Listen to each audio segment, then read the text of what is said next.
Hello and welcome to the Money Marketing Podcast. I'm Kimberly Dondo, Digital Content Manager. And in this week's Weekend Essay podcast, we have Martin Quinn telling us why we need to use cash or we'll lose it. Take it away, Martin. Hello. Back in August, I was invited onto the Farage show on GB News to talk about my cash campaign. Farage got quite animated and posed this question to me. The trouble is, Martin Quinn, Rishi Sunak is pushing full steam ahead with the central bank digital currency from 2030. Now, I gave a typical politician's answer by not answering the question. I'd got on the show to talk about cash, not a digital currency. But this got me thinking. The question is, should we be worried about a CBDC, or as I like to call it, digital pound? The overarching concern for many is privacy. With a CBDC, every transaction will be held on a ledger. Do we want central banks and governments having such a level of control over our money? How would you access a CBDC? Some form of digital ID, perhaps? What about the groups who are digitally excluded?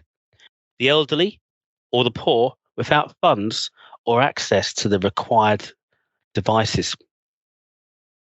The case of Trudeau freezing the bank accounts of protesting truckers in Canada springs to mind.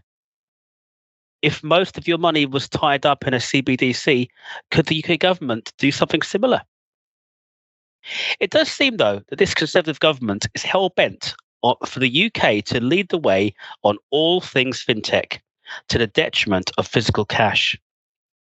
Not halting bank closures, disappearing ATMs, etc. The big worry for many, though, is a libertarian worry.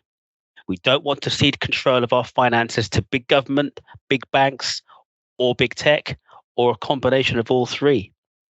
Would a digital pound allow our transactions to remain under the radar? I very much doubt it. According to economic explorer Brett Scott, a form of CBDC already exists in the form of a central bank reserves. Banks lend to each other, but we cannot access it. We as citizens cannot open a bank account at the Bank of England, but with a CBDC, could we then in theory open an account? Surely the big banks would be against this. In a heartbeat, bang goes all their profits. Over in the European Union, the European Central Bank is pushing ahead with plans for a digital euro. The stated aim for it is to be used as a digital form of cash, and they have no plans to replace physical cash across member states. This being launched to complement banknotes. Any talk, though, of digital pound must also mention the war that has been declared on physical cash.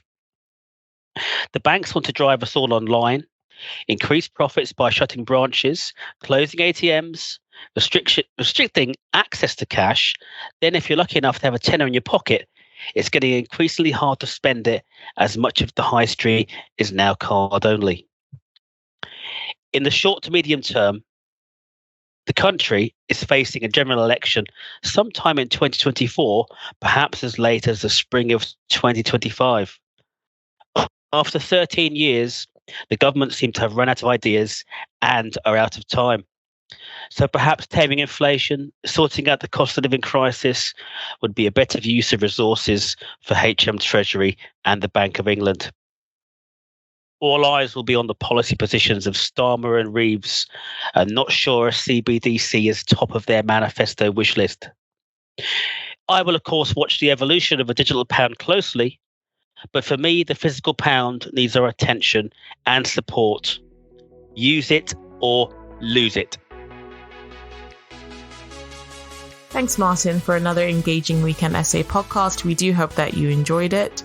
Please do keep up to date with all our new releases via Podbean, Apple Podcasts, Spotify, and everywhere else you get your podcasts from.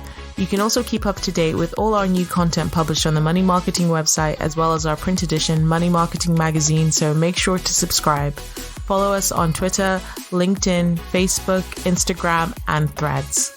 See you next time.